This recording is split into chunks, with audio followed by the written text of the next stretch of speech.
আপনি ধূমপান কেন করেন? আমি এনজয় করি। কিন্তু এটা যে ক্ষতিকর এটা তো আপনি জানেন। হ্যাঁ জানি, মানুষ অনেক সময় ক্ষতি জেনেও তো করে, অনেক কাজ করে না। সেটা কখন করে মানুষ আপনার মনে হয়? কিছু কিছু জিনিস মানুষ ভালোবাসে।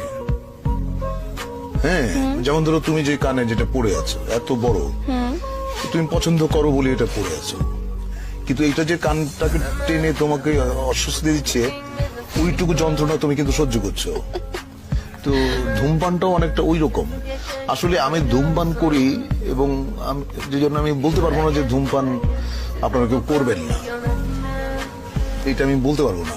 আমি যেদিন ধূমপান ছেড়ে দেব সেদিন হয়তো সবাইকে বলবো যে ভাই ধূমপান করবেন না, এটা স্বাস্থ্যের জন্য, স্বাস্থ্যের পক্ষে ক্ষতিকর। আমি জেনে শুনে তারপরও কি আমি ওই ক্ষতি যেটা করছে, আমাকে ধ্বংস করছে যে জিনিসটা ভেতরে ভেতরে, আমি তাও কন্টিনিউ করে যাব? দেখো